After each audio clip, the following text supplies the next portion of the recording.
Hello hi नमस्कार दोस्तों, कैसे हो आप सभी। बढ़िया चल रही है आपकी पढ़ाई। क्लास 10th की ट्रिग्नोमेट्री कर रहे थे हम इस वाली सीरीज़ में, है ना। और इसमें हमने अपना जो ट्रिग्नोमेट्रिक रेशोज़ है उसका इंट्रोडक्शन हमने पूरा कर लिया था, है ना।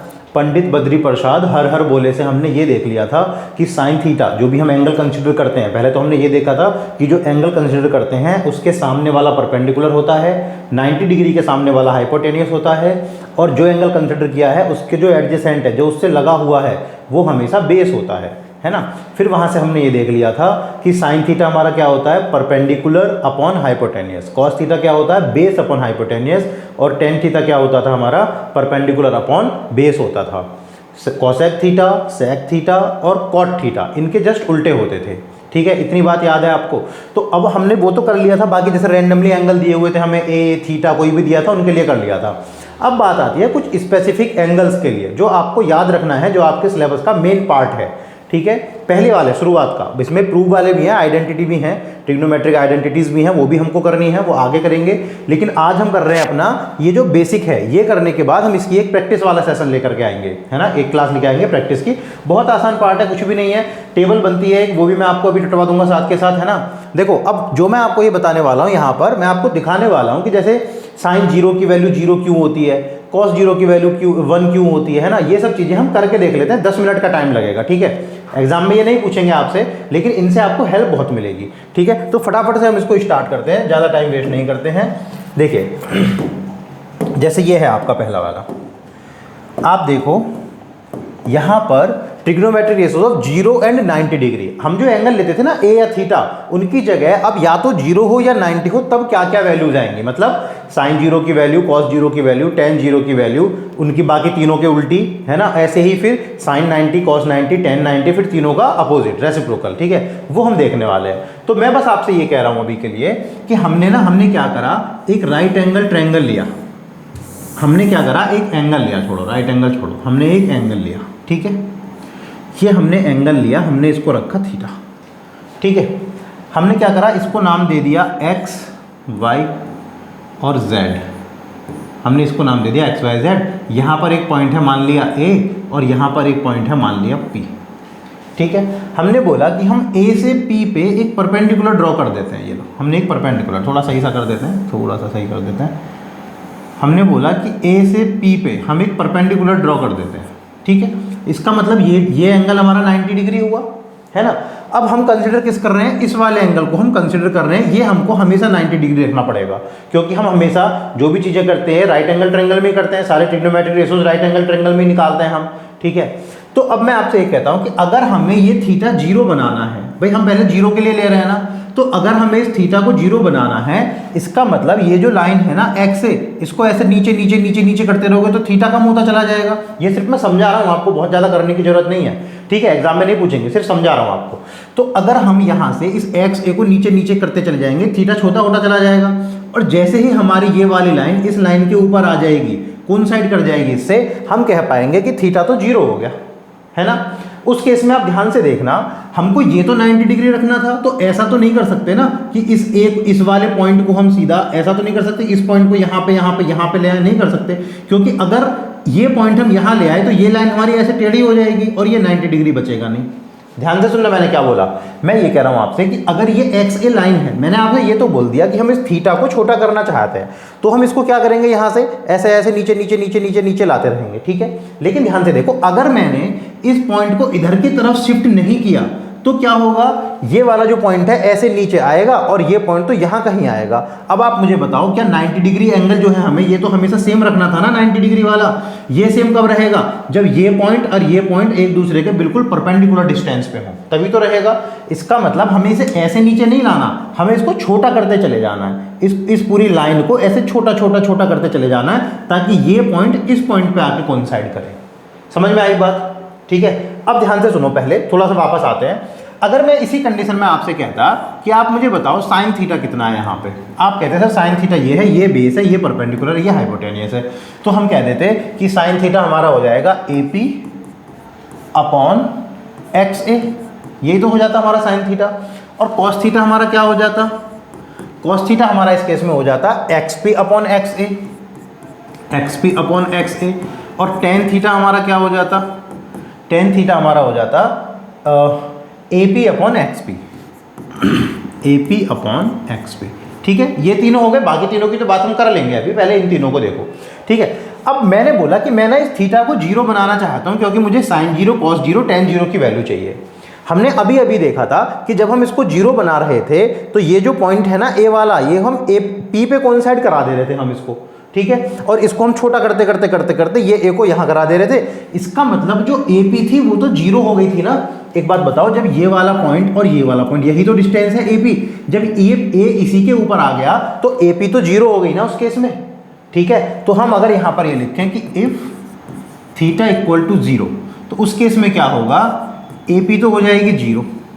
ठीक है, ए पी जीरो हो गई, और जो एक्स ए है वो तो एक्स पी के बराबर हो जाएगी ना।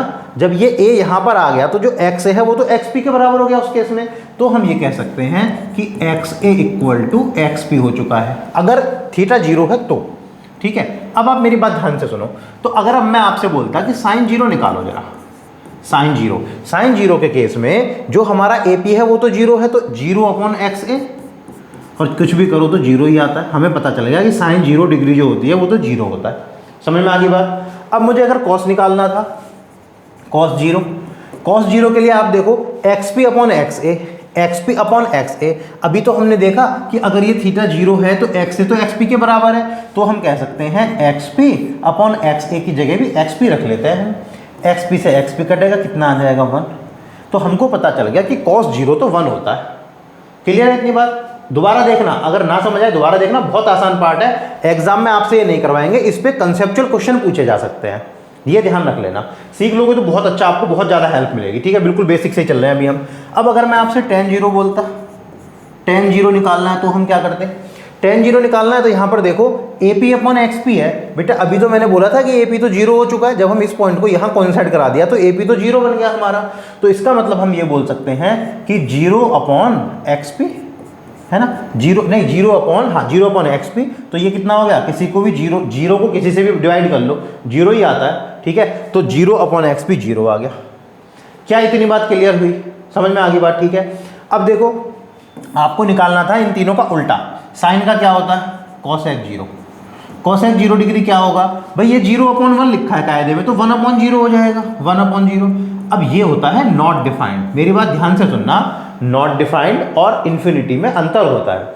इन्फिनिटी का मतलब है कोई डेटा हमारे पास है लेकिन हम उसको देख नहीं सकते, काउंट नहीं कर सकते, वो होता है इन्फिनिटी। जैसे पाई की वैल्यू होती है 3.14 आगे चलती जाती है, चाहे लाख डिजिट 2 लाख डिजिट कहीं तक भी चलते रहो। ठीक है, वो कभी सेम आती ही नहीं है ना, तो हम उसको काउंट ही नहीं कर सकते कितनी है वो, तो वो क्या हो गया, इन्फिनिटी हो गया।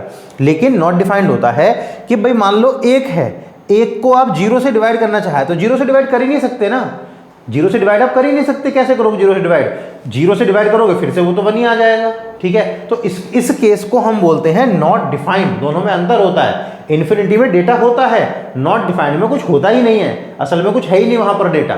ठीक है, उसको बोलते हैं नॉट डिफाइंड। समझ में आई बात। उसके बाद कॉस जीरो देख लो, कॉस का उल्टा क्या होता है, सेक। सेक जीरो निकालोगे 1 है, 1 अपॉन 1 भी तो 1 ही होता है, 1 अपॉन 1 होता है, 1 आ गया।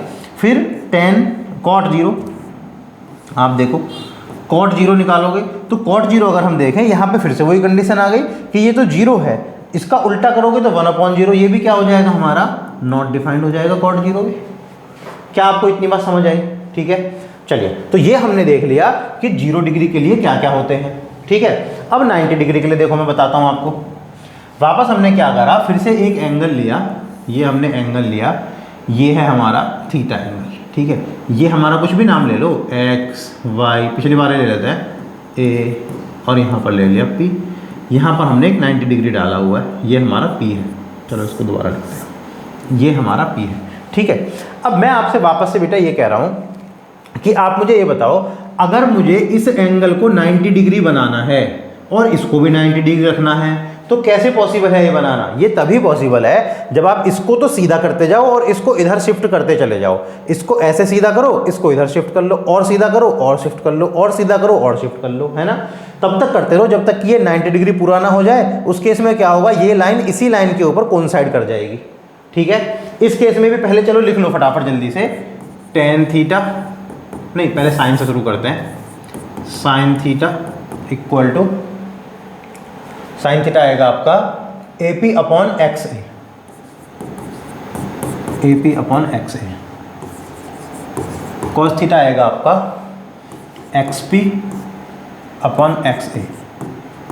टेन थीटा आएगा आपका AP upon X P, AP upon X P. अब ध्यान से सुनना मैं क्या कह रहा हूँ। मैं ये कह रहा हूँ कि हमने इसको सीधा किया तो ये जो AP है ये तो XA के ऊपर आ गई ना, AP जो है वो XA के ऊपर आ गई, तो इसका मतलब XP तो हमारा 0 बन गया ना। अगर हम ये कहें कि if theta equal to 90 degree तो हमको कहना पड़ेगा साहब XP तो 0 है उस केस में, क्योंकि हमने जब इसको सीधा किया ना तो शिफ्ट होते होते AP जो है वो XA के ऊपर आके कोइंसाइड हो गई पूरी की पूरी, ठीक है। तो XP 0 है। अब आप मुझे बताओ XA और AP तो बराबर हो जाएंगे, XA इक्वल टू AP, क्योंकि ये जो हमने सीधा किया ये AP इसी के ऊपर आके कौन साइड हो गई सीधी, तो XA तो AP के बराबर हो गई। समझ में आ गई बात, ठीक है। अब यहाँ से देखो आप, अगर मैं इसमें निकालता साइन 90 के लिए XP तो 0 है ना, और XA AP बराबर है, तो XA AP बराबर है तो मैं इसको क्या लिख सकता हूँ, AP अपॉन AP। तो साइन 90 कितना आ गया हमारा 1 आ गया, AP से AP कट गया। उसके बाद cos 90 निकालते, cos 90 में XP अपॉन XA है, XP तो 0 है तो हम कह सकते हैं 0 अपॉन XA क्या आ जाएगा, 0 आ जाएगा। अगर मैं बोलता tan 90 निकाल दो, tan 90, तो एक बात बताओ tan 90 तो अब यहाँ से डायरेक्ट में निकाल सकते हो, sin 90 अपॉन cos 90 तो होगा, आपको मैंने बताया था tan theta equal to sin theta upon cos theta होता है। लेकिन चलो यहाँ से देख लो, अगर आपको tan 90 निकालना है तो हमको क्या चाहिए था, हमको चाहिए था AP upon XP, AP upon XP। अब जो XP है वो तो 0 बन चुका है, तो अगर हम बात करें AP अपॉन 0 तो ये क्या बनेगा, ये तो नॉट डिफाइंड बनेगा। समझ में आई बात है ना। तो हमने 0 और 90 के लिए देख लिया, अब हम देखेंगे 30, 60 के लिए और फिर 45 के लिए, ठीक है। आज की वीडियो में इतना ही रखेंगे, प्रैक्टिस सेशन इसका अलग से होगी एक क्लास, ठीक है। चलिए हम चलते हैं आगे। अब देखो 30 और 60 डिग्री के देखो, हम इस केस में क्या करते हैं, हमने एक, बस सुनते रहना ध्यान से, बहुत आसान पार्ट है, बहुत छोटी सी वीडियो है। हमने एक ले लिया यहाँ पर इक्विलेटरल ट्रायंगल, हमने ले लिया इक्विलेटरल ट्रायंगल जिसकी साइड 2A है ना। इक्विलेटरल ट्रायंगल है तो तीनों साइड सेम ही होंगी, तो 2A 2A हो गई, ठीक है।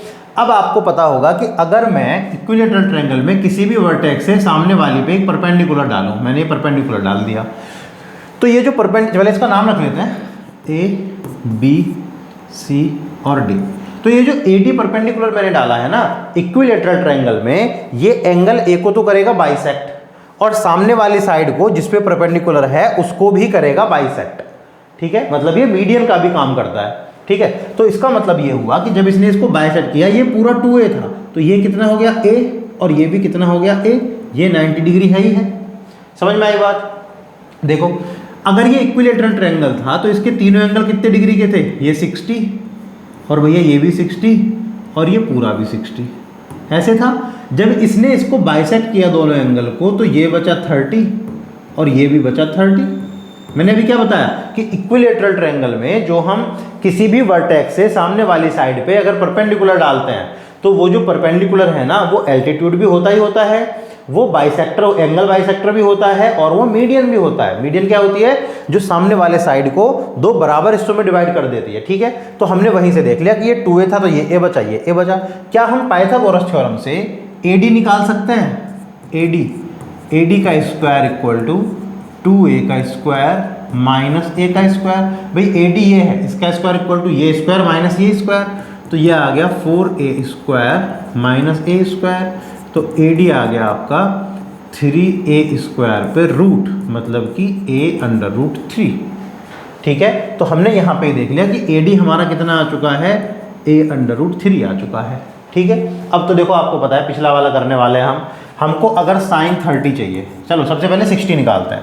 साइन 60 ये वाला है तो साइन 60 के लिए ये परपेंडिकुलर, ये हाइपोटेन्यूज, ठीक है। तो ये कितना बन गया हमारा A under root 3 upon 2A, A से A कैंसिल आउट हो गया तो अंडर रूट 3 अपॉन 2 बन गया, ठीक है। फिर अगर हमको निकालना है cos 60, तो cos 60 के लिए ये बेस है ना, तो बेस अपॉन हाइपोटेन्यूज मतलब कि A अपॉन 2A, तो कितना बन गया, A से A कटा 1/2 बन गया। उसके बाद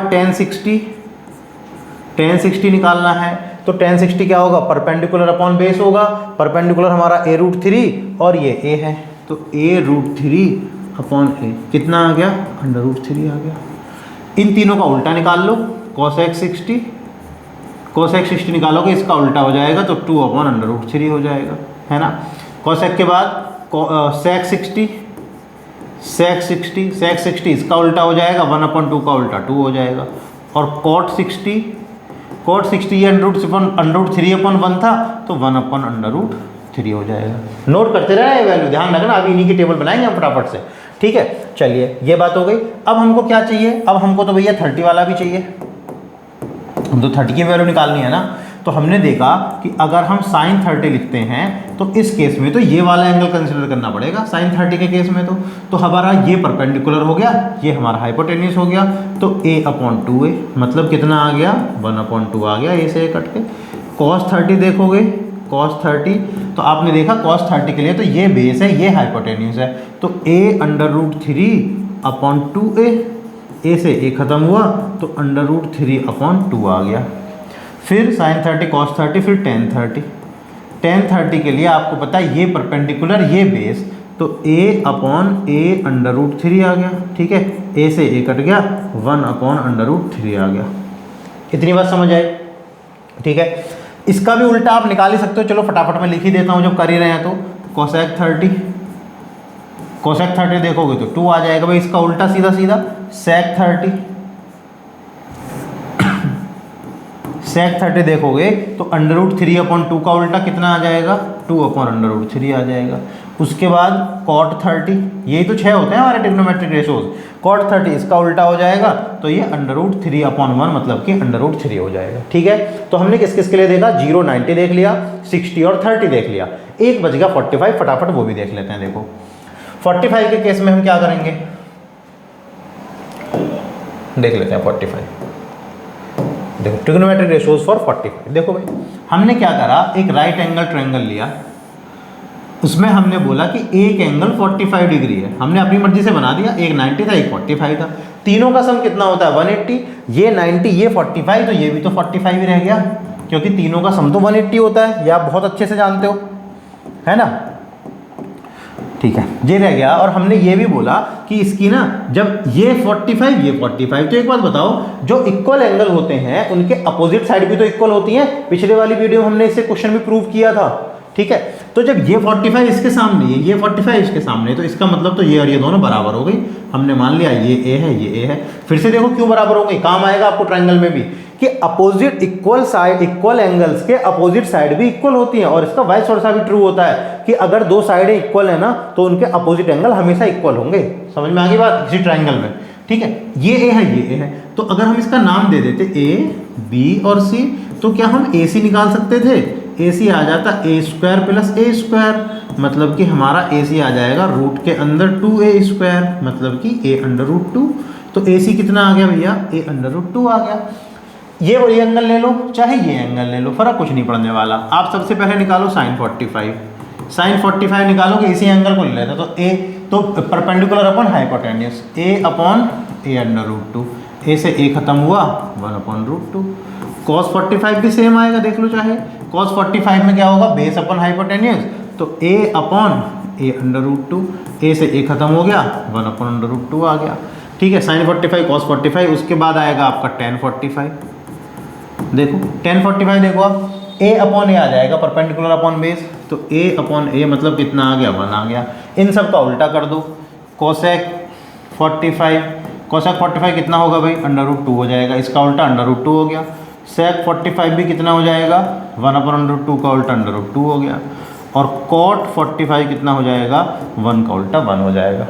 क्लियर हो गई, इतनी सी बात थी, सारी वैल्यूज थी। अब फटाफट से हम टेबल बना लेते हैं। देखो ये टेबल पहले से बनी हुई है, मैं आपको ऐसे ही बता देता हूँ इसमें, है ना। आप देखो क्या हो रहा है, हमने सबसे पहले आपको ये वैल्यूज मैंने वहाँ तो कराई है, आपको एक बार करके देख लेना, ऑटोमेटिकली याद हो जाएंगी।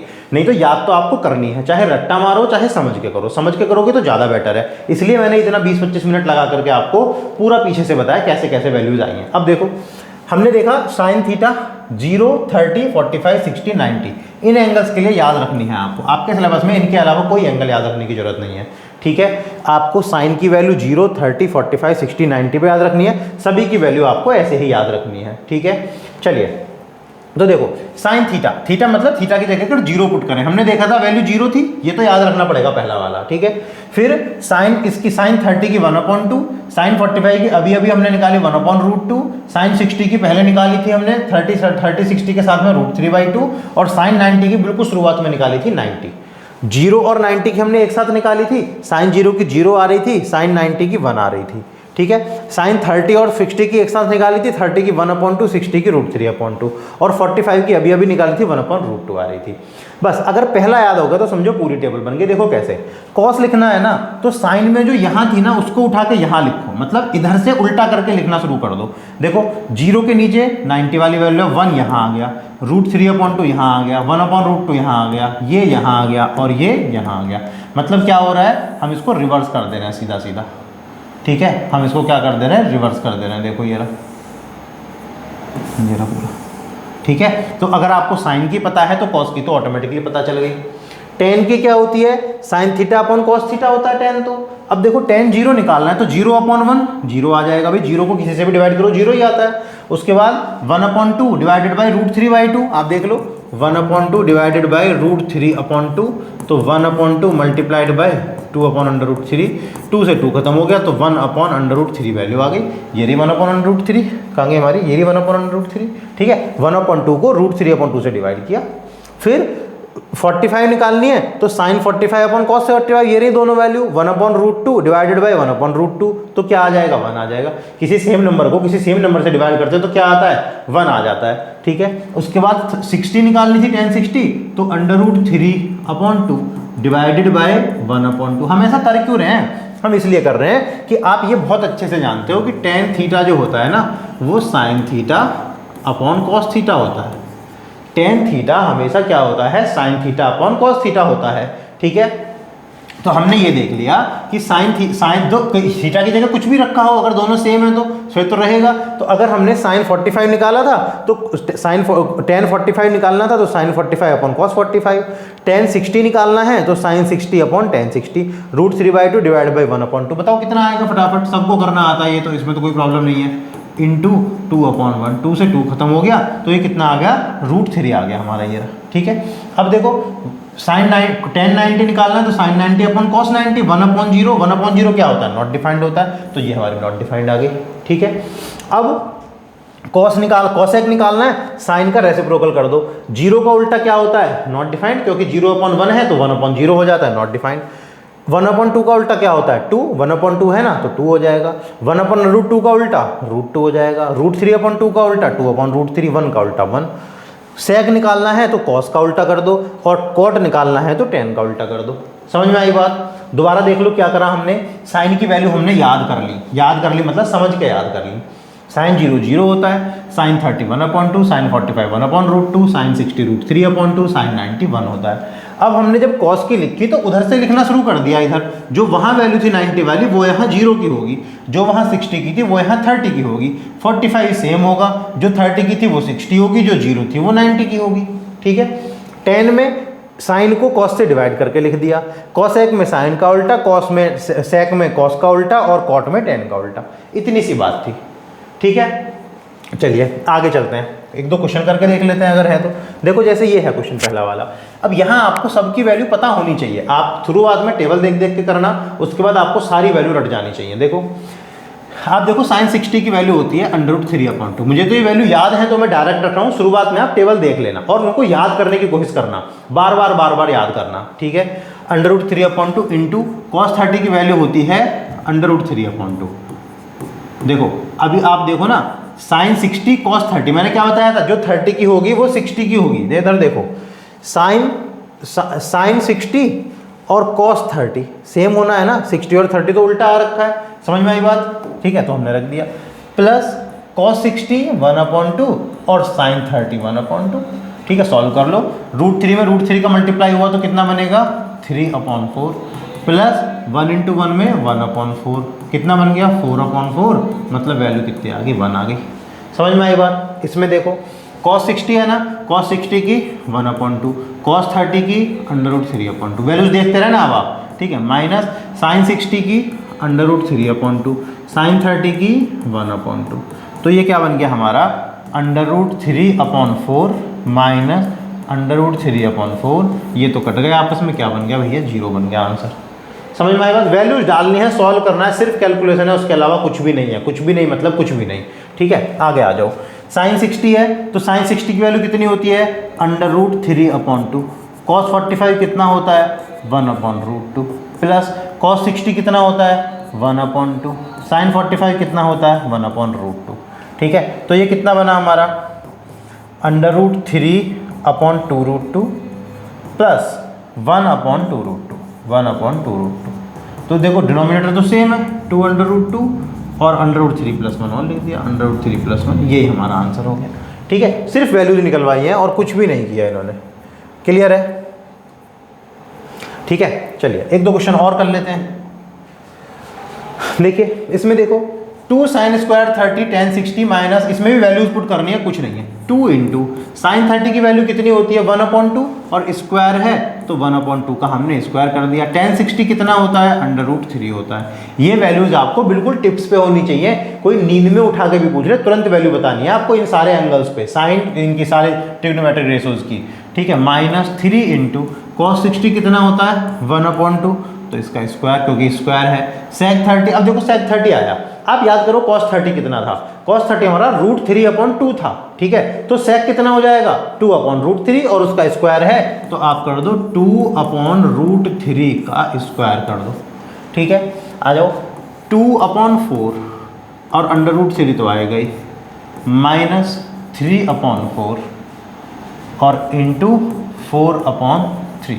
तो ये कितना बन गया 3 से 3 खत्म, 4 से 4 खत्म, 2 से 2 खत्म, √3/2 - 1। तो ये हमारा आंसर आ गया √3 - 2/2 हमारा आंसर आ गया। यहाँ पे छोड़ दो तो भी ठीक है। समझ में आ गई बात? ठीक है, तो देखिए ऐसे ऐसे क्वेश्चंस हैं ये, है ना। अभी हम इसकी एक क्लास, अब हमने बेसिक एंगल तो देख लिए कैसे कैसे निकालते हैं, कौन कौन से होते हैं। फटाफट से अब हम अगली क्लास लाएंगे, 20-25 मिनट की क्लास होगी, उसमें बहुत सारे फटाफट क्वेश्चन कर लेंगे। वैल्यूज डालनी है, कैलकुलेशन करनी है, कुछ भी नहीं है। ठीक है ना, वैल्यूज डालेंगे, कैलकुलेशन करेंगे और आंसर निकालेंगे। ठीक है, तो चलिए अगली क्लास में मिलते हैं। तब तक आप इनको अच्छे से याद कर लेना, अगली क्लास बहुत जल्दी आ जाएगी हमारी, तब तक आप इन सारी वैल्यूज को याद कर लेना बहुत अच्छे से। ठीक है, ताकि हम जब वैल्यूज डालें तो आपको कोई कंफ्यूजन ना हो उस केस में। ठीक है, अगर आपको ये PDF चाहिए तो हमारा टेलीग्राम ग्रुप है, उसको आप ज्वाइन कर लेना। वहां पर मैं डेली के डेली जो भी क्लास होती है सारी की सारी PDF वहां मैं एनोटेशन के साथ में, ताकि जो सॉल्यूशन किया है वो भी आपको दिखे, रिवीजन करने में हेल्प हो, मैं वहां पे ये सारी PDF डालता रहता हूं। ठीक है, तो आप वहां से ज्वाइन कर लेना। बहुत जल्दी अगली वीडियो आएगी, है ना। ये करके फिर ट्रिग्नोमेट्रिक आइडेंटिटीज की तरफ हम बढ़ेंगे। ठीक है, चलिए तब तक के लिए बाय बाय, टाटा, मिलते हैं अगली क्लास में, बाय।